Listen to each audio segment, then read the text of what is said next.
este mensaje, quiero hablarles sobre la importancia de la piedad en la Iglesia y en nuestra vida diaria. La piedad, más que una simple conducta, es una reverencia profunda hacia Dios que transforma nuestro estilo de vida. Para vivir en verdadera piedad, es fundamental conocer a Dios, entender su carácter y su voluntad. Este conocimiento nos guía a vivir de una manera que honra y glorifica su nombre en todo lo que hacemos. También es esencial cultivar una mentalidad bíblica, dejando que la palabra de Dios moldee nuestros pensamientos, decisiones y acciones. Como creyentes, debemos vivir como peregrinos, como exiliados en este mundo, recordando que nuestra ciudadanía está en el cielo. Al centrar nuestra vida en lo que agrada a Dios, no solo viviremos en santidad, sino que también seremos testigos fieles de su gloria ante los demás. Les animo a buscar la piedad y a vivir cada día con un enfoque eterno y bíblico. Pastor Miguel Núñez, su mensaje sobre la piedad fue profundamente edificante. La manera en que explicó cómo nuestra reverencia hacia Dios debe transformar cada aspecto de nuestra vida me inspiró a reflexionar más sobre mi caminar diario. Gracias por recordarnos la importancia de cultivar una mentalidad bíblica y vivir como verdaderos peregrinos en este mundo. Que Dios le siga usando poderosamente para su gloria. El tema que me fue asignado es mi mente, o más bien la mente y la piedad. Y yo creo que ese es un tema vital para la iglesia de nuestros días, aunque pudiéramos decir lo mismo en cualquier momento de la historia. Una de las cosas que llama la atención, yo creo, es que una iglesia quiera hacer una conferencia con este título, Ejercitando la Piedad. Y yo creo que eso habla de el respeto que esa iglesia tiene por lo que es esa vida a la cual nosotros fuimos llamados. Yo creo que quizás el título sorprendió a algunos o a muchos, porque raramente nosotros escuchamos hoy en día hablar de piedad o de que alguien es una persona piadosa. Yo creo que es más común escuchar que una persona, un hombre es un hombre de integridad, o una mujer es una mujer de fe, o es una mujer madura. Y aunque todos esos términos son apropiados, yo no creo que transmiten la misma idea necesariamente que la palabra piedad transmite. La santidad y la piedad nosotros pudiéramos verlas como palabras sinónimas. Sin embargo, yo prefiero verlas como dos caras de una misma moneda. Y veo la santidad personal como algo que se relaciona con el carácter moral del individuo que ha sido cultivando por Dios, por el Espíritu de Dios, en la medida en que la palabra va haciendo su efecto en él. Pero por ahí pudiera entrar alguien que fuera una persona altamente santificada y nosotros no saberlo. Pero en la medida en que esa persona comienza a relacionarse con otros individuos, creyentes y no creyentes, yo creo que de repente comienza a hacerse más o menos obvio que estamos en presencia de una persona piadosa. De hecho, es interesante que Lucas, el autor del libro de los Hechos, describe a Cornelio como un hombre piadoso. Pero inmediatamente después de hablar de que Cornelio era un hombre piadoso, entonces dice qué hacía. Temeroso de Dios con toda su casa, que daba muchas limosnas al pueblo judío y oraba a Dios continuamente. En otras palabras, su forma de vivir le ganó el calificativo de piadoso aún para la pluma de Lucas, el autor de este libro. Uno de los diccionarios consultados define la piedad como respeto por Dios, escucha ahora, que afecta la manera de vivir de una persona. No es simplemente respeto por Dios o reverencia a Dios, sino es un respeto, es una reverencia de tal manera, de tal magnitud que afecta la manera de vivir de esa persona. Eusebio, conocido como el padre de la iglesia o de la historia de la iglesia, definió la piedad como el levantar la vista hacia Dios y luego vivir una vida en concordancia con Él. Yo creo que esa es una buena forma de visualizar el significado de otras palabras. Lo que Eusebio estaba tratando de comunicar es que Para vivir una vida de piedad, yo necesito conocer a ese Dios. Por eso tengo que levantar la vista a ese Dios. Tengo que llegar a conocerlo. Y luego que lo conozco, si verdaderamente lo conozco, entonces necesito llevar una vida congruente con el Dios que ya yo he conocido. Yo creo que eso era lo que estaba en la mente de Eusebio. Lo que implica que sin conocer bien a Dios, yo no puedo llevar una vida de piedad. Y quizás eso describa parte del problema de la iglesia de nuestros días, donde tenemos mucha gente, muchos creyentes con poca piedad porque conocen poco de Dios. Nosotros necesitamos recordar que nosotros fuimos llamados a una vida de piedad. Sed santos porque yo soy santos. Ese es mi llamado. Yo no tengo una opción que no ser un hombre o una mujer piadosa. Creo que muchos de ustedes conocen el nombre de Jerry Bridges, y Jerry Bridges murió yo hace unos años atrás, escribió un par de libros, no muy grandes, no muy pesados, muy prácticos. Uno se llamaba En pos de la santidad y el otro se llamaba La práctica de la piedad, y yo creo que él estaba tratando de ayudarnos a entender la diferencia entre uno y otro. Bridges estuvo en nuestras oficinas de una manera muy fortuita, unos meses apenas antes de él morir, y pedimos que compartiera algo de su vida, porque entendíamos que era un hombre que Dios no solamente había usado, pero había cultivado una vida de piedad. Y él decía que él comenzó su vida pensando que esa vida de piedad o de santidad dependía como de todo el esfuerzo que él pudiera hacer. Que eventualmente entonces llegó a entender que no, que eso era algo que era Dios el que cultivaba esa santidad en ti, pero terminó finalmente bíblicamente entendiendo que ciertamente es el Espíritu de Dios el agente de transformación, el agente que te da forma conforme a la imagen de Cristo, pero que hay un rol que el creyente necesita jugar que es vital. Pero hubo una observación más que Bridges hizo que nunca se me ha olvidado. Y él decía, y lo cito: yo he estado en el ministerio cristiano por muchos años. Yo he servido en Estados Unidos y fuera de Estados Unidos. Durante este tiempo he conocido a muchos cristianos, escucha, capaces y talentosos. He conocido a muchos cristianos capaces y talentosos, pero he conocido a mucho menos cristianos piadosos, capacitados, capaces, habilidosos, talentosos, inteligentes, conocedores, pero menos cristianos piadosos. Y la pregunta es, ¿por qué? Yo creo que la respuesta a esa pregunta es multidimensional. Pero para comenzar, ¿verdad? Yo creo que por un lado, el púlpito de nuestros días en general no enfatiza la santidad de Dios. El púlpito en general no enfatiza la santidad del creyente. Enfatiza todavía mucho menos la necesidad de cultivar una vida de devoción a Dios. Y como no enfatiza una vida de devoción a ese Dios, tampoco enfatiza la manera como nosotros debiéramos conocer y luego amar a Dios. Es posible conocer mucho acerca de Dios y no conocer a Dios. Y yo creo que una de las cosas que he visto a lo largo de los años, mientras más viajo, es que mucha gente conoce mucha doctrina acerca de Dios, pero no conoce al Dios al que las doctrinas están tratando de definir.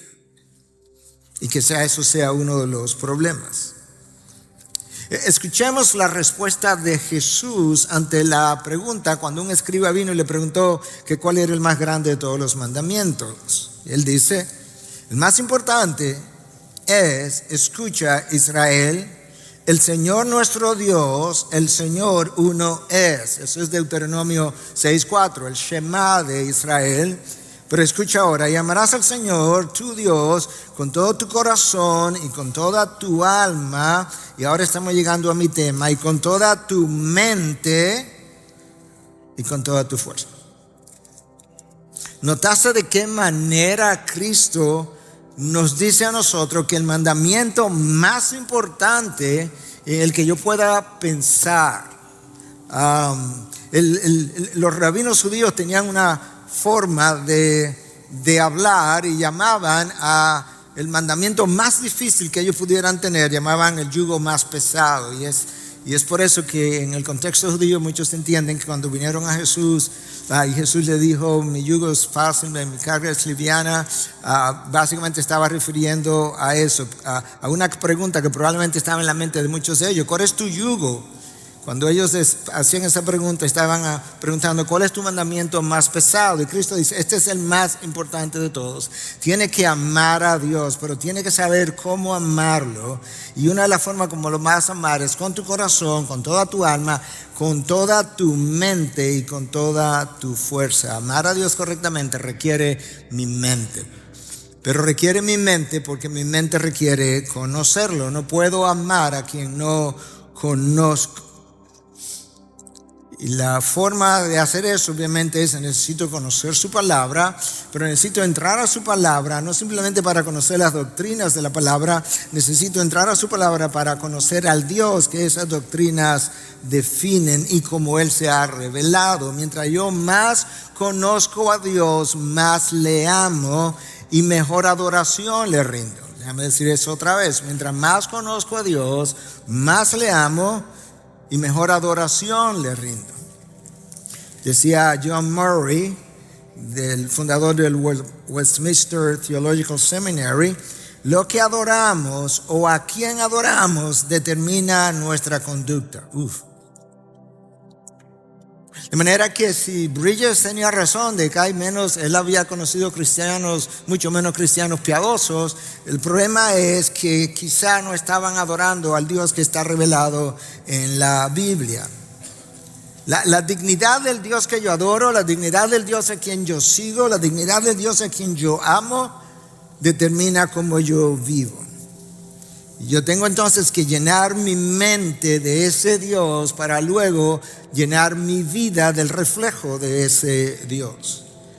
Y yo creo que un Dios pequeño en la mente de los hijos de Dios es la explicación de una vida pobre de piedad. Un Dios pequeño en la mente de muchos de los hijos de Dios es la explicación de una vida pobre de piedad. Bien lo dijo Murray: el Dios que adoramos determina nuestra conducta. Y con esa introducción, mi mensaje comienza ahora. Porque está basado en Romanos 12, al cual yo no he llegado, pero ya llegamos.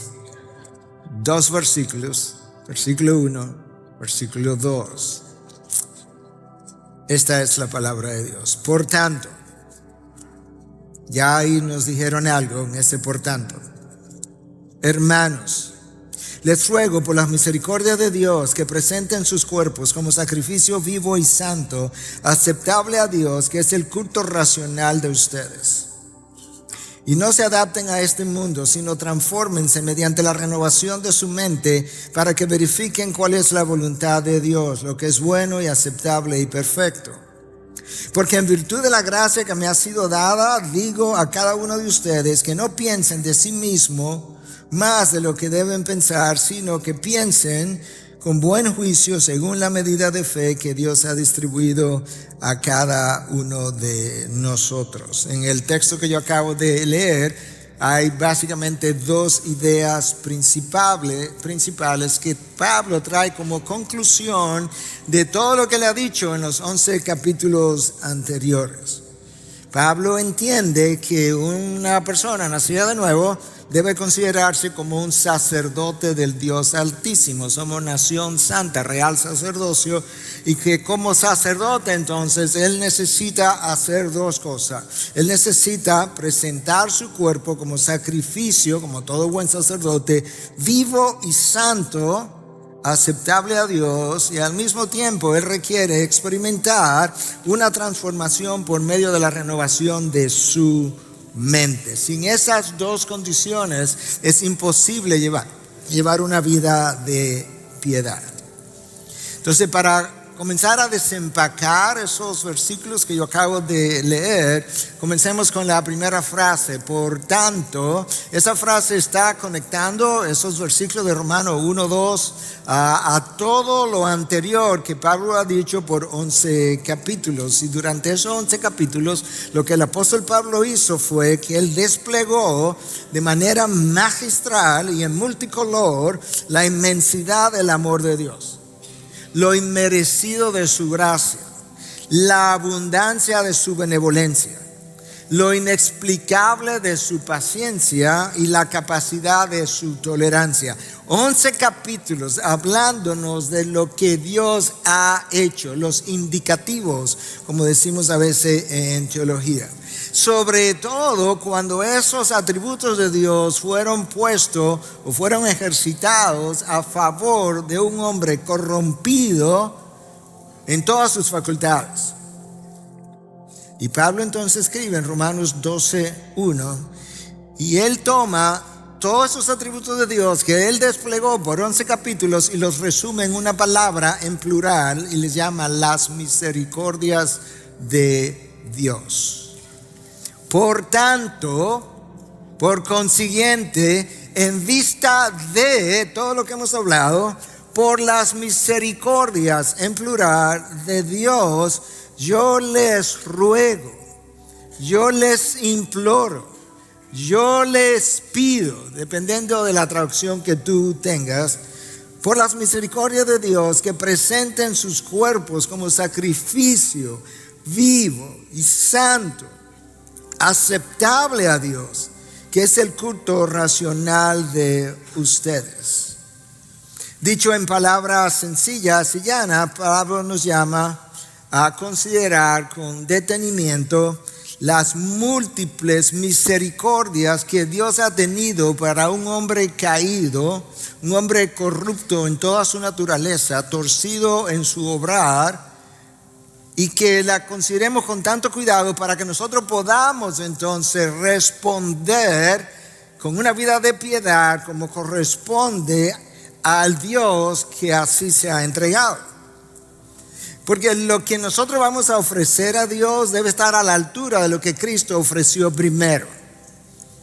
Lo que yo le voy a ofrecer a Dios no puede estar por debajo de lo que ya Cristo ofreció. Y Cristo voluntariamente fue a la cruz, ofreció su cuerpo, ofreció su vida por completo como sacrificio penal, pagó por mi pecado sustitutivo, tomó mi lugar y en esa cruz entonces murió para darnos vida a nosotros. Yo debiera mirar la cruz detenidamente por un largo tiempo, contemplar qué fue lo que se entregó allí para sacarme de la muerte y darme vida, y entonces ahora ofrecer en retorno algo que sea digno de lo que ya se ofreció en el primer lugar.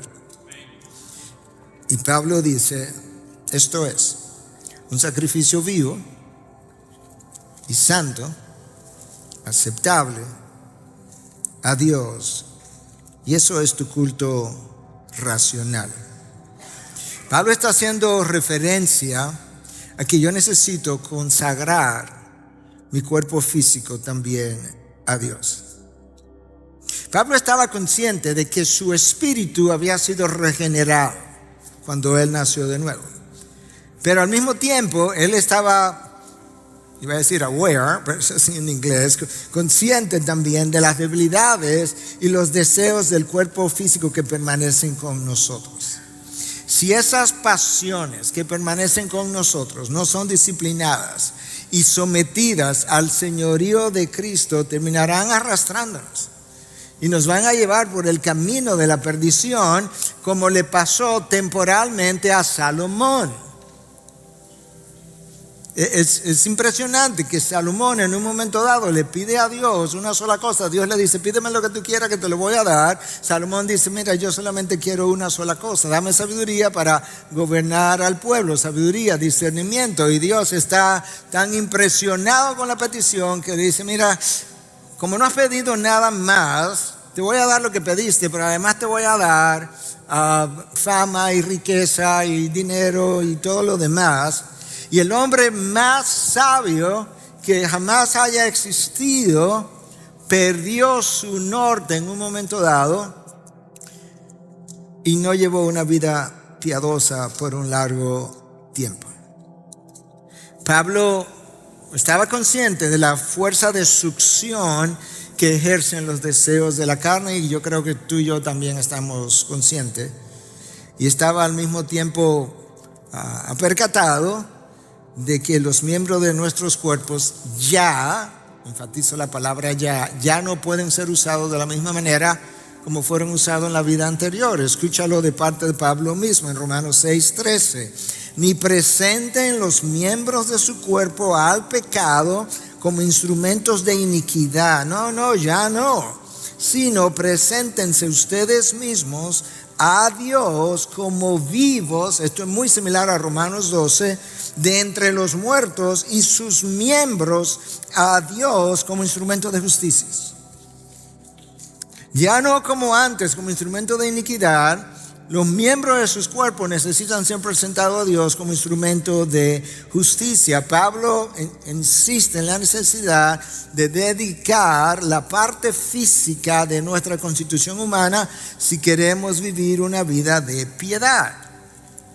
Escúchalo una vez más, porque si hay alguien que nos ayuda a entender el conflicto, ¿verdad?, entre el alma regenerada y las pasiones que continúan en la carne, es el apóstol Pablo, y lo explica con lujo de detalle en el libro de Romanos, capítulo 7, versículos 22 y 23. Porque en el hombre interior me deleito con la ley de Dios. Hay algo dentro de mí, hay una parte de mí que cuando lee la ley de Dios es simplemente un deleite.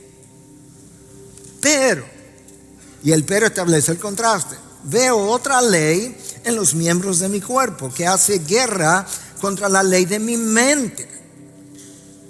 Wow. La ley de mi mente en la que yo me deleito tiene una oposición con esta otra ley en los miembros de mi cuerpo y me hace prisionero de la ley del pecado que está en mis miembros. Pablo expresa esa frustración reconociendo que los deseos y las pasiones de sus miembros se oponen al deleite que él siente cuando él puede enfocarse y concentrarse y dedicarse y consagrarse a la lectura de la ley de Dios. Hermanos, hay un verdadero conflicto. Yo no sé si lo reconoces, pero lo has vivido, lo tiene que haber sentido, que el apóstol Pablo claramente declara en Gálatas 5:17, el deseo de la carne es contra el espíritu con E mayúscula, y el del espíritu es contra la carne, pues estos se oponen el uno al otro. Estamos en combate continuamente. Ahora, el versículo de Gálatas 5:17 no termina ahí, porque hay una conclusión de ese versículo que la mayoría de las personas olvidan cuando citan el texto, porque Pablo me dice lo que yo acabo de leer, pero para que yo entienda con lo que él va a terminar. Los deseos de la carne se oponen a los deseos del espíritu, de manera que, esta es la conclusión, ustedes no pueden hacer lo que deseen. El conflicto es tal que a veces quiero hacer cosas y no la hago. Por eso el mismo Pablo dice, yo no me entiendo a mí mismo, porque muchas veces quiero hacer y eso que quiero hacer no lo hago, y lo que no quiero hacer eso termino haciendo. El conflicto es serio. Así de intenso es el conflicto. El problema es, hermanos, que la carne no puede ser cambiada. No sé si te has percatado de eso. No puede ser cambiada. Hay que crucificarla. La carne no puede ser regenerada. Llegará el tiempo de glorificarla, pero no puede ser regenerada. El corazón es engañoso más que cualquier otro. ¿Quién puede con él? La carne no puede ser entrenada para complacer a Dios. No sé si te has percatado de eso. Porque la carne obedece a impulsos, a hormonas, a sentidos, a receptores bioquímicos. No puede ser mejorada moralmente. Y esa es la razón por la que Pedro nos dice en su primera carta, en 2:11, que se abstengan de las pasiones, le está escribiendo a cristianos, carnales, que combaten contra el alma. La palabra que nosotros tenemos en nuestra traducción como combatir ahí, que combaten contra el alma, es una palabra que tiene que ver con un combate bélico. Pedro quiere que yo entienda que esto es serio, esto es intenso, que estas pasiones combaten contra el alma, que quiere deleitarse en Dios. Entonces, ¿qué hacemos si la carne es de esa forma? Lo único que puede hacer con la carne es disciplinarla. Escucha lo que escribió Pablo en 1 Corintios 9:27. Sino que golpeo mi cuerpo. Tú no te imaginas a Pablo dándose latigazos, ¿verdad? No, golpeo mi cuerpo y lo hago mi esclavo, lo someto a esa carne, no sea que habiendo predicado a otros, yo mismo sea descalificado. Pablo está consciente que es posible predicarle a otros, ser evangelista, plantar iglesia, y que en un momento dado, por falta de disciplina de lo que son las pasiones del cuerpo, las debilidades del cuerpo, él mismo termine siendo descalificado. Hermanos, tu corazón siempre le va a decir a tu mente lo que quiere hacer, como el deseo. Pero si tu mente ha sido instruido en la palabra, entonces tu mente tiene que decirle al corazón lo que tiene que hacer. Y luego la voluntad debe ser movida por lo que tu mente sabe acerca de la palabra de Dios. Tanto Dios como Satanás quieren tu mente. Dios dice: tú debes amarme con todo tu corazón, toda tu mente, toda tu fuerza, toda tu alma. Yo quiero tu mente. Satanás ha dicho de diferentes formas, por así decirlo, yo quiero tu mente también. Si Satanás logra capturar la atención de tu mente, tú eres hombre muerto. Satanás va al jardín y Satanás comienza a hablar con Eva. Satanás puso un pie en la mente de Eva, dejó poner un pie en su mente, perdió. ¿Con qué Dios ha dicho? Tú recuerdas que Cristo no entra en conversación con Satanás, no va a poner un pie en la mente de Cristo en el desierto, pero lo logró con Eva. Y tú sabes qué pasó. Eva vio miembros del cuerpo, vio la fruta y pecó. Imagínate que Eva hubiese sido ciega. La fruta fue, el texto dice que la fruta fue apetecible, a ella le lució como apetecible.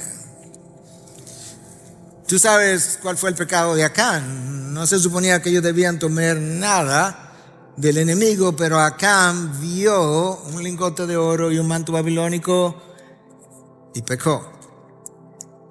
David sale, cuando debió haber estado en guerra, sale a su azotea, no sé si le llaman así, ustedes también, y ve a una mujer hermosa de nombre de Betsabé, vio y la mandó a buscar. Y Amnón vio a su hermana, a su media hermana Tamar, y la violó. Los ojos de cada uno de ellos fueron usados como instrumento de iniquidad. De inicio, porque luego usaron las manos y otras cosas, ¿verdad? Que no vamos a hablar aquí. Pero los ojos, la tentación entró por uno de los miembros del cuerpo. ¿Sabes lo que Job, estando consciente de esa realidad, sabe lo que dijo? No, yo hice un pacto con mis ojos para no pecar contra una virgen. Crisóstomos, siglo IV, siglo V, padre de la iglesia, más de 1500 años atrás, escucha lo que escribió. Evita que tu ojo mire a algo pecaminoso, porque tu ojo ha sido convertido en un sacrificio, haciendo alusión a Romanos 12, presentar vuestros cuerpos como sacrificio vivo. No permite que la lengua diga algo vergonzoso, porque la lengua ha llegado a ser una ofrenda. No permita que la mano haga alguna acción ilícita, porque es tu holocausto. Sí, ilustrativamente. Pero estas cosas no son suficientes. También debemos hacer buenas obras. Permite que tus manos den dádivas, que tu boca bendiga a aquellos que abusan, Que tu oído sea dedicado continuamente a escuchar un hablar divino. Para ofrecer algo en sacrificio no puede tener nada impuro. Tu sacrificio es el primer fruto de todas tus acciones. Por tanto, ofrezcamos a Dios un sacrificio de nuestros primeros frutos, de nuestras manos, nuestros pies, nuestra boca y todos los demás miembros de nuestro cuerpo. Hermanos, tú sabes que tú y yo hemos pecado con los ojos al ver lo que no debiéramos ver. Hemos pecado con los oídos a prestar atención a conversaciones prohibidas. Hemos pecado con la lengua, a veces chismeando, a veces difamando, a veces exagerando los hechos, a veces minimizando los hechos. Hemos pecado con las manos, tocando lo que es ajeno. Hemos pecado con los pies al ir a lugares que nunca debimos haber pisado.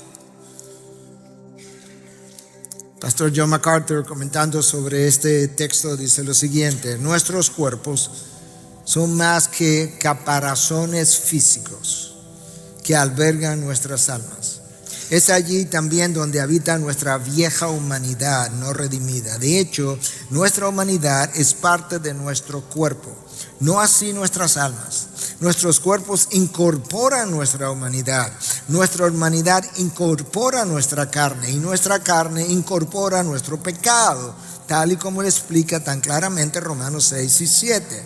Nuestro cuerpo no solamente abarca nuestro ser físico, sino también, escucha eso, déjame repetirlo de nuevo, nuestro cuerpo no solamente abarca nuestro ser físico, sino también los anhelos perversos de nuestra mente, emociones y voluntad. Wow. Ahora, ¿no te sorprende que el apóstol Pablo diga: por tanto, en virtud de las misericordias de Dios, presentar nuestros cuerpos, vuestros cuerpos, como sacrificio vivo y santo, aceptable a Dios, que es nuestro culto racional? Consagra a los miembros de tu cuerpo. Consagra el uso de los miembros de tu cuerpo. Consagra tus pensamientos, tus emociones. ¿Y qué hacemos, pastor, cuando llegan esos pensamientos que yo no quisiera que llegaran a mi mente? El apóstol Pablo nos instruye, le escribió a los Corintios, una iglesia altamente carnal, inmadura, como ustedes conocen. En su segunda carta, 10:5, nos manda a destruir toda especulación y todo razonamiento altivo que se levanta contra el conocimiento de Dios. ¿Y qué hago con eso? Bueno, y lo pongo, y poniendo todo pensamiento en cautiverio a la obediencia de Cristo. Yo tomo esos pensamientos y los someto al señorío de Cristo. Yo los recibí, yo no los pedí, yo no los invité, pero llegaron. ¿Ahora qué hago? Ahora yo necesito someter mis pensamientos al señorío de Cristo, disciplinar mi mente, disciplinar mi forma de pensar junto con lo que son los miembros de mi cuerpo. Y si te parece verdad todo esto que Pablo nos está diciendo, a lo que nos está llamando algo como pesado de hacer, oye lo que Pablo dice: ese es tu culto racional. Puesto de otra manera, ese es el único culto o adoración lógica que tú puedes ofrecer. Es lo único inteligente. Es lo único congruente, con la cruz. Allí Cristo lo dio todo, de manera que ahora a ti te toca entregarlo todo. Y después que tú lo hayas entregado todo, todavía estás en falta, está en deuda, porque quien se entregó allí fue Dios mismo, y quien se está entregando a Cristo es un mortal que estaba muerto, y Cristo tuvo que morir para darle vida. Hermanos, la entrega de toda mi vida a Dios es una vida de devoción a Dios. Por eso me encanta el título de uno de los últimos libros, que no sé si es el último, de Sinclair Ferguson, Devoted to God. Devoto a Dios, entregado a Dios por completo. Quizás estás pensando: pastor, todo eso está muy bien, yo quisiera hacerlo, lo he intentado, pero he fallado. ¿Cómo lo logro? Me alegro que preguntes. Porque la respuesta está en el texto también que leímos. Segundo versículo, Romanos 2:12. Déjame ver mi reloj, no sea que esté muy pasado de tiempo. Okay. 2:12 o 12:2. No se adapten a este mundo, sino transfórmense mediante la renovación de su mente para que verifiquen cuál es la voluntad de Dios, lo que es bueno, aceptable y perfecto.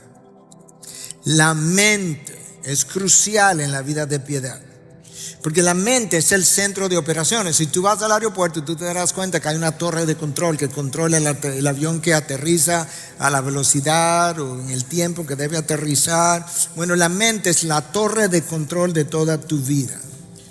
Tú no has hecho nada nunca en toda tu vida que no vaya precedida por un pensamiento. Primero yo pienso y luego yo actúo. Puede ser que eso ocurra en un milisegundo, pero no puede pasar de otra forma. No hacemos nada sin pensar. Nuestra mente controla o dirige nuestros pensamientos, nuestras emociones, nuestras decisiones, nuestras elecciones y nuestras acciones para comenzar. Y es esa mente la que tiene que ser entrenada en la palabra por el Espíritu y necesita ser también iluminada por el mismo Espíritu, de manera que ella pueda aprender a diferenciar el bien del mal, lo dulce de lo amargo, lo sagrado de lo profano, lo carnal de lo espiritual, lo verdadero de lo mentiroso o de la mentira del mundo. Esa es la mente que es entrenada en la palabra de Dios y es entrenada por el Espíritu y es iluminada por el mismo Espíritu. Y en este versículo de Romanos 12:2, el apóstol Pablo desempaca lo que se requiere para vivir una vida de piedad. Escucha esta frase de John Stott: si quieres vivir bien, tienes que pensar bien. Ahí está el problema.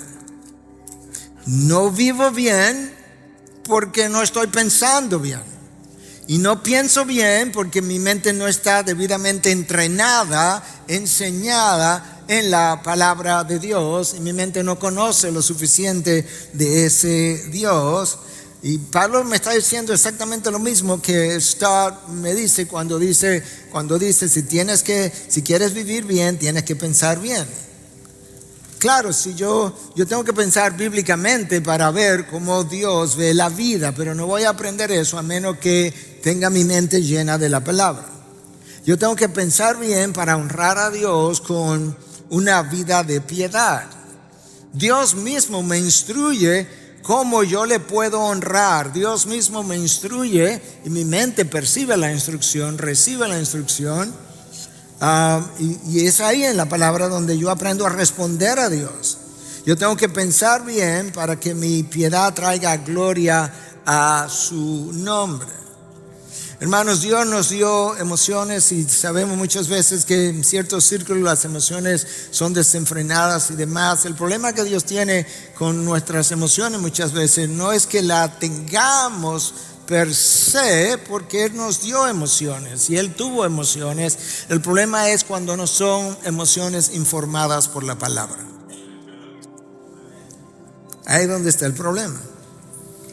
Mira si la mente es crucial en cómo tú y yo vivimos, que Proverbios 23:7 dice: pues como piensa dentro de sí, así es él. ¿Tú quieres saber cómo tú eres? Examina tus pensamientos.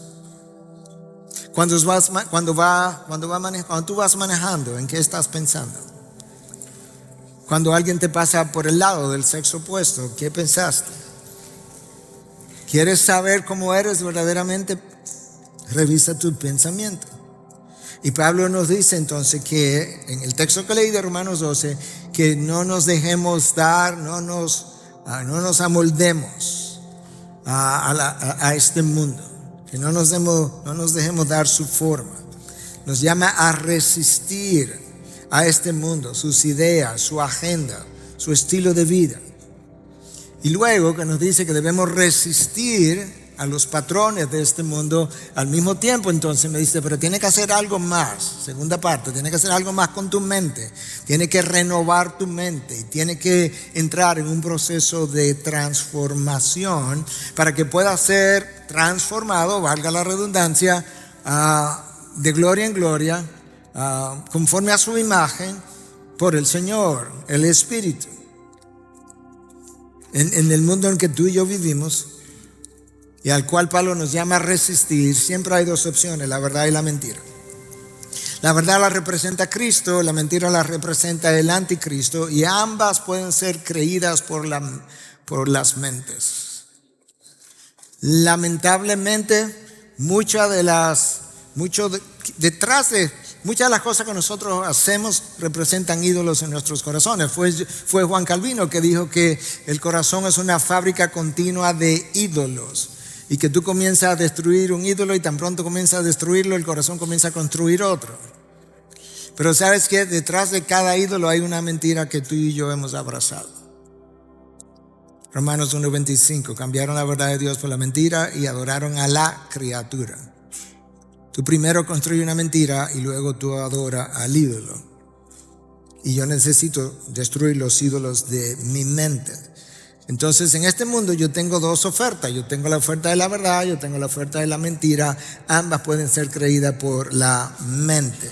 Pablo nos dice, 12:2 de Romanos, no se adapten a este mundo. La palabra traducida ahí con la frase no se adapten en el original tiene que ver con algo que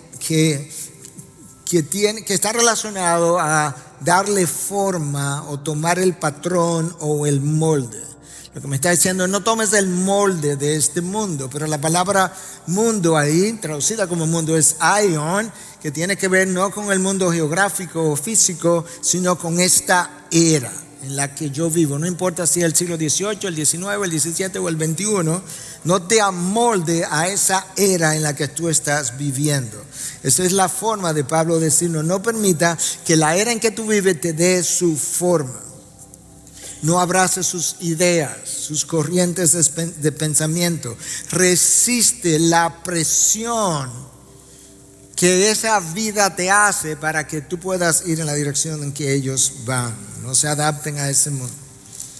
En ese momento coyuntural en el que tú y yo vivimos, yo tendría que decir, hermanos, ese es un llamado a no abrazar las mentiras del sistema educativo actual, a no abrazar las filosofías y las leyes de este mundo que se oponen a la sabiduría de Dios, a ir en contra de las corrientes, para que no seas arrastrado de la corriente del mundo, para que no seas arrastrado a través del alcantarillado de aguas cloacales de la ciudad moderna. No permita que el mundo te dé su forma, como tradujo J.B. Phillips en su paráfrasis años atrás a Romanos 12:2. Crisóstomo, de nuevo, decía lo siguiente con relación a este versículo de Romanos 12:2. No te amoldes al estilo de vida presente, el cual nada tiene de permanente ni seguro. Por eso se le llama estilo, puesto que no tiene duración ni permanencia. El mundo siempre querrá presionarte. Si te vas a los tiempos de Pablo, te vas a los tiempos de los griegos, ¿verdad? Tenían un amor predilecto por la sabiduría, y ahí estaba Sócrates y Platón y Aristóteles. Aristóteles, el pupilo, ¿verdad?, de Platón, y Platón, el pupilo de Sócrates. Alejandro Magno, el pupilo de Aristóteles. Eso es lo que ellos querían, la sabiduría. Los judíos, por otra parte, no estaban tanto detrás de la sabiduría, sino que les gustaba ver señales. En los tiempos de Pablo todavía los griegos seguían buscando sabiduría, los judíos querían señales. Pablo se va de Atenas porque se rieron de él, se burlaron de él, y llega ¿a dónde? Llega a Corinto. Y cuando llega a Corinto dice, ¿sabes qué? Los griegos de donde yo vengo quieren sabiduría, y ustedes los judíos ahora quieren señales, pero no le voy a dar ni una cosa ni la otra. Yo le voy a predicar a Cristo y a este crucificado. Ese es mi tema, esa es mi predicación, esa es mi sabiduría. Pablo no se amoldó a las demandas de su audiencia y prefirió predicar a Cristo y a este crucificado. Eso es una buena ilustración de lo que implica no adaptarnos a las corrientes de este mundo. En nuestros días el mundo nos hace presión para que adoptemos la ideología de género. No lo hagas. O el movimiento woke. No lo hagas. O que cedamos a la presión de pasar a ser pro pro-vida, pro-choice, en vez de ser pro-vida. No lo hagas. Nosotros tenemos la obligación, hermano, de resistir las presiones, aferrados a la palabra de Dios. La palabra de Dios es tu ancla, como el ancla de un barco. Es ahí, eso es lo que te sostiene, eso es lo que te mantiene en un lugar. De lo contrario, va a ser arrastrado por estas corrientes contaminadas de este diluvio de inmoralidad en medio del cual tú y yo estamos. Nosotros no tenemos el diluvio de Génesis 6, pero yo creo que es quizás peor que el del Génesis 6, porque es un diluvio de inmoralidad. Y no olvide que detrás de todas estas corrientes hay fuerzas espirituales de maldad, huestes espirituales de maldad en las regiones celestiales. Por algo nos dice Juan al final de sus días, en su primera carta 5:19, que el mundo entero, es un absoluto, el mundo entero yace bajo el poder del maligno. Eso es impresionante. Bajo la soberanía de Dios, Dios, por las razones que solamente Él entiende, todavía ha permitido que el mundo esté en las condiciones en que Juan describe. El mundo entero yace bajo el poder del maligno. Por eso tú ves entonces que estas corrientes anti Dios, contrario a la Biblia, infiltran los sistemas educativos, los sistemas filosóficos, e infiltran los sistemas de gobierno, e infiltran las fuentes de información y las fuentes formadoras de opiniones, e infiltran las redes sociales y llegan hasta nuestros hogares y luego infiltran nuestra mente. Hermanos, no sé cuánto conoces de medicina, pero hay todo un nuevo campo que se está abriendo, que está en pañales, que se llama la neurobiología, que nos ha enseñado que el cerebro es plástico y las uniones neuronales cambian de forma con las experiencias que tú y yo tenemos, sean buenas o sean malas. De manera que cada impulso que yo recibo de esas redes sociales deja una huella en mí. No hace mucho que el New York Times hizo una publicación de los CEO de las compañías de Silicon Valley en esta área, donde ellos daban testimonio de que enviaban a sus hijos a colegios donde no se usaba computadoras porque ellos entendían el daño que las pantallas tenían sobre la forma de pensar de sus hijos. Pero es esa élite intelectual que nos ha ido empujando y que nos quiere convencer de que ellos son la mente inteligente, ellos son la mente que promueve el progreso, ellos son la mente de la equidad, cuando en realidad esa mente ya existió en el pasado, no hay nada nuevo debajo del sol. ¿Cómo lo sabemos? Revisa la historia, escucha lo que dice el filósofo Séneca, contemporáneo de Pablo. Decía que Roma era una cloaca de iniquidad. De ahí fue que yo traje la palabra que usé anteriormente. Y el poeta Juvenal, también contemporáneo de Pablo, describió a Roma como una cloaca inmunda de donde llegan las escorias del imperio. Si uso esa analogía, hay una diferencia entre lo que estamos viviendo hoy y el hecho de que las ciudades tienen sus cloacas individuales. Pero yo creo que ahora, dada la manera como estamos conectados, nosotros tenemos una cloaca de inmoralidad común para toda la civilización occidental. Es una sola. Y si quieres vivir una vida de piedad, no puedes nadar en las aguas de desechos. Hermanos, cuando la reforma llegó, una de las varias frases que surgieron fue esta: post tenebras lux, después de las tinieblas luz. Porque el mundo había estado oscuro y ahora la palabra de Dios salió de la jaula, por así decirlo. Pero hoy más bien nosotros tendríamos que acuñar otra frase y decir post luz tenebras, después de la luz tinieblas. Porque estamos regresando al neopaganismo. Cuando la palabra de Dios salió de la jaula, la luz iluminó y el paganismo retrocedió. Ahora, como la luz está siendo replegada, ahora el neopaganismo está regresando. Hermano, tú tienes que resistir hasta el final. Resiste hasta dar tu vida por la verdad de Cristo. No te amoldes, no tome la forma del mundo, no te dejes arrastrar por sus corrientes. Cuando llegue el tiempo, no si llega, no, cuando llegue el tiempo tenemos que ser de aquel grupo en el libro de Apocalipsis que se nos describe de esta forma en 12:11. Ellos lo vencieron por medio de la sangre del Cordero y por la palabra del testimonio de ellos, y no amaron sus vidas llegando hasta sufrir la muerte. Tú y yo tenemos que ser de la misma manera cuando nos llegue el momento. No podemos amar nuestras vidas tanto, tenemos que estar dispuestos a sacrificarlas por la causa de Cristo. Ya Él se sacrificó primero. Mi forma de responder, mi forma lógica, congruente, racional, es dando yo mi vida por su causa. Necesitamos atesorar la verdad de Cristo con nuestra mente y amar a Cristo con toda nuestra pasión. Para eso yo necesito valentía, pero la valentía tiene que ser cultivada, y la cultiva el Espíritu de Dios, que no nos dio un espíritu de cobardía. La cultiva el Espíritu de Dios por medio de la lectura de la palabra.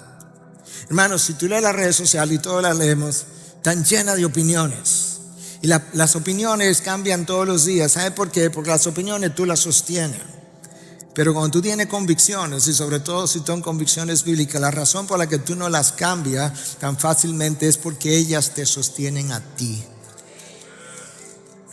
Y nosotros necesitamos cristianos de convicciones, que no sean fácilmente amedrentados, que estén dispuestos a sufrir por la causa de Cristo. Pablo le escribió a Timoteo en su segunda carta, la carta de la cual nos habló Luis Contreras anoche elocuentemente. En esa carta Pablo le dice a Timoteo en el capítulo 2: sufre penalidades conmigo como buen soldado de Cristo Jesús. Está leyendo, está escuchando el lenguaje, lo describe como un soldado en una pelea, en una batalla en la que hay que sangrar. Sufre penalidades conmigo. El soldado en servicio activo no se entrega en los negocios de la vida diaria. No estaba hablando de negocios de dinero, está hablando del diario vivir, en las pequeñeces, en la trivialidad, en la superficialidad de la vida, a fin de poder agradar al que lo reclutó como soldado. Tú fuiste un soldado reclutado.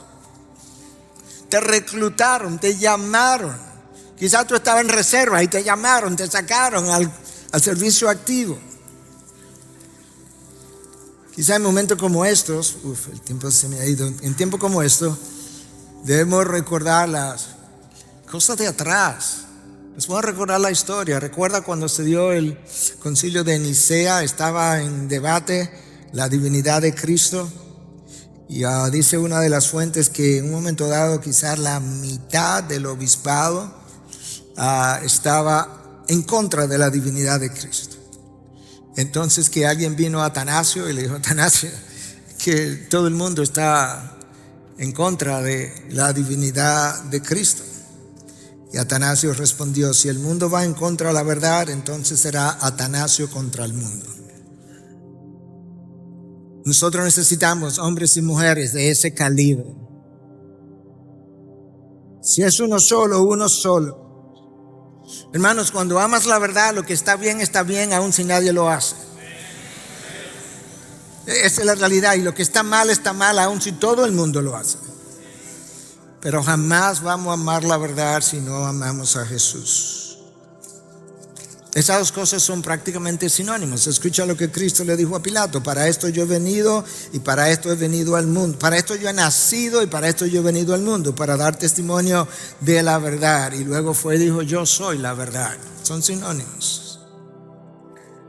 Yo soy la verdad. De hecho, Pilato, el mundo se perdió por la mentira de Satanás. Por eso es que yo he venido a reganar el mundo, porque yo soy la verdad. Para esto yo nací, para encarnar la verdad. Para esto yo he venido al mundo, para testificar de la verdad.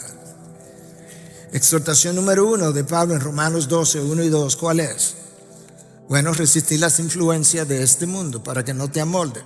Exhortación número 2. Transfórmate mediante la renovación de tu mente para que puedas verificar cuál es la voluntad de Dios. Ni siquiera puede encontrar la voluntad de Dios o verificar la voluntad de Dios, mirar para atrás y decir verdaderamente esa era la voluntad de Dios si no tienes una mente renovada. Y entonces descubrirá lo que es bueno, aceptable y perfecto. La palabra traducida ahí como transformado viene de la palabra metamorfo, y de ahí viene nuestra palabra metamorfosis, y tiene que ver con un cambio que usualmente ocurre, ¿verdad?, de adentro hacia afuera. Voy a llegar ahí rápidamente. Pero la otra palabra importante aquí es la renovación de la mente, que en el original es anakainosis, que tiene que ver con algo que es nuevo, diferente y superior. De manera, lo que Pablo me está diciendo es que mi mente tiene que ser renovada, tiene que ser cambiada así de radical. La palabra metamorfosis, donde mejor quizás lo puedes recordar, es en este cambio que sufre el renacuajo, que vive debajo del agua y pasa a ser una rana que ahora es más grande, es superior, porque puede vivir en el agua, puede vivir fuera del agua. Y Pablo me está diciendo, tu mente tiene que ser transformada así de radical, de manera que sea diferente, nueva y superior a lo que tenías antes. Así de radical. La mente, la batalla ruge en tu mente, hermanos. Algunos de ustedes, ayer le comentaba al pastor Luis Contreras, escribió un libro acerca de la guerra espiritual y básicamente se llama Hasta que ruja el león, pero el subtítulo dice La batalla por la verdad. Hay una batalla por la verdad hasta que el león Cristo Jesús ruja. Escucha lo que decía Francis Schaeffer. En la batalla espiritual, la pérdida de la victoria ocurre siempre en el mundo de la mente. Eva decidió lo que iba a hacer primero con la fruta, fue y la mordió y se la ofreció a su esposo. La batalla ocurre en tu mente. Acán vio el lingote de oro, es verdad, pero luego él planificó cómo y cuándo se lo iba a robar para que no lo vieran en su mente. David vio a Betsabé, se sintió atraído, pero luego él hizo todo un plan para emborrachar a Urías, a ver si lograba hacer lucir que ella estaba embarazada de él, y luego planificó cómo mandarlo a matar. Él vio, pero luego su mente planificó. Si Satanás logra capturar tu mente, desviar tu atención, perdiste la batalla. ¿Tú recuerdas que Cristo reprendió a Pedro en una ocasión? Cuando Pedro trató de detenerlo para que no llegara a Jerusalén y no le pasara lo que Cristo dijo que le iba a pasar y debía pasarle. Recuerda las palabras de Cristo, escucha. Pero volviéndose a él dijo: Pedro, quítate delante de mí, Satanás. Si yo oigo a Cristo diciendo eso, yo salgo corriendo. Me eres piedra de tropiezo. Ahora escucha lo próximo. Porque no estás pensando la mente en las cosas de Dios, sino en la de los hombres. Pedro, momentáneamente, de alguna forma, Satanás ha logrado distraerte y se te ha olvidado todo lo que yo te he enseñado por 3 años, lo que te he puesto en la mente por 3 años, y ahora esto que tú estás tratando de hacer básicamente tiene que ver con el hecho de que ahora mismo tú estás pensando en las cosas de los hombres y no en las cosas de Dios, y esa distracción te la causó Satanás. Quítate delante de mí. Satanás estuvo detrás de la distracción de Pedro, estuvo detrás de la distracción de Eva. La palabra nos dice que Satanás incitó a David a hacer un censo, estuvo detrás de la distracción de David. Trató de hacerlo con Cristo en el desierto, pero no lo logró. Y tratará de hacerlo contigo hoy, mañana y cada día. Tú necesitas una mente renovada, necesitas una mente alerta, y yo también necesito una mente conformada a la mente de Cristo. Ahora, hermanos, ¿tú sabes qué? Tú no renuevas la mente un día y dices, listo, ayer renové mi mente. No. Es como yo no sé cómo es aquí, pero sí, aquí es igual. La licencia de conducir tiene que renovarla. Lo único que la mente hay que renovarla todos los días. Porque todos los días tú eres bombardeado por mentiras que el mundo envía en tu dirección. Como bien lo dice el apóstol Pablo. El no consumir la palabra me deja a expensa de mi propia sabiduría. Pablo me dice en Filipenses 4:8, oye, si tú quieres saber cómo pensar, no es tan difícil. piensa en todo lo verdadero. Cuando comience a pensar cosas, especular cosas, pregúntate si es verdadero o no, o es una especulación. Piensa en todo lo digno. El problema es que nosotros incluso tenemos problemas en definir lo que es digno o indigno, porque nosotros tenemos una definición tan baja del pecado que nosotros pensamos que pecado son las cosas extremas, la droga, la sexualidad, la borrachera. ¿Tú sabes lo que le dice Susana Wesley a sus hermanos, a sus hijos, John y Charles? Uno de ellos le preguntó: mamá, ¿qué es el pecado? Escucha, pecado es cualquier cosa que debilite tu razonamiento, altere la sensibilidad de tu conciencia, oscurezca tu apreciación de Dios o te quite la pasión por las cosas espirituales.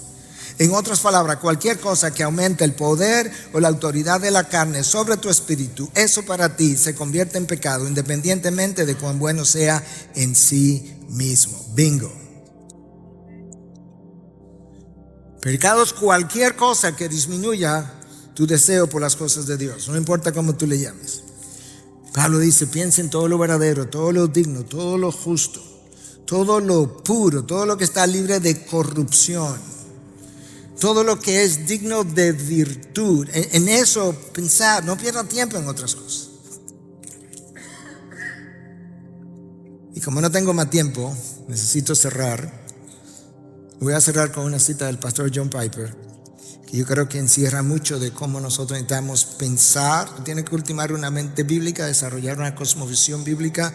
Yo creo que esta idea me va a tomar quizás 2 minutos leerla, pero yo creo que vale la pena. Es como tú y yo tenemos que pensar para vivir una vida de piedad. Esto dice Piper: necesitamos cultivar la mentalidad, ahí está la mente, de los exiliados. Esto nos hace sobrios y nos despierta para que no vayamos a la deriva con el mundo y para que no demos por sentado que la manera en que el mundo piensa y actúa es la mejor.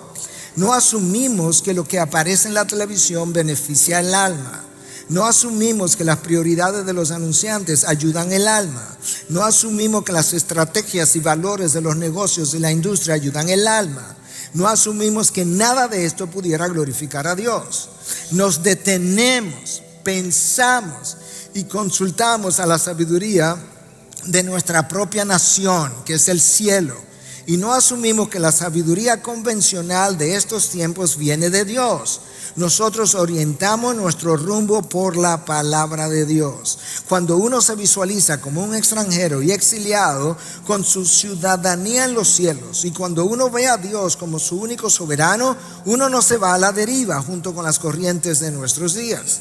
Usted medita sobre lo que es bueno para el alma y lo que honra a Dios en todo, ya sea comida, escucha bien, comida, carros, videos, traje de baño, control de natalidad, límites de velocidad, hora de acostarse, ahorro financiero, la educación de los hijos, las personas que aún no han sido tocadas por el evangelio, las hambrunas, los campamentos de refugiados, los deportes y todo lo demás. Los extranjeros toman su dirección de Dios y no del mundo. Padre, gracias.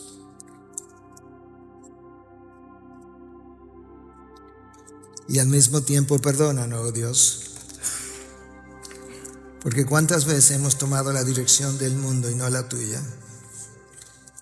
Cuántas veces hemos asumido que lo que vemos en televisión o lo que vemos en una feria o lo que vemos a lo largo de las calles, que es bueno, que es correcto, sin haber consultado la sabiduría de los cielos. Señor, nosotros te pedimos perdón, comenzando por quien habla, por las veces que no te ha honrado en cada una de las cosas que la palabra nos llama a honrarte. Cuando quizás los ojos no han sido pactados como Job los pactó, o cualquier otro miembro del cuerpo que necesita ser consagrado a ti de manera exclusiva para tu uso, porque ya mis miembros de mis cuerpos no pueden ser usados de la misma forma y ser presentados como instrumentos de iniquidad, sino como instrumentos de santidad, como parte de mi sacrificio vivo y santo y agradable al Dios santo. Señor, ayúdanos a cultivar la mente. Ayúdanos a conocerte con la mente, a amarte con toda mi mente.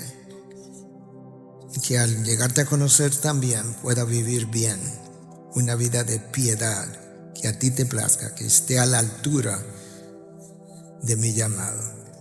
Pues te lo pedimos en Cristo Jesús.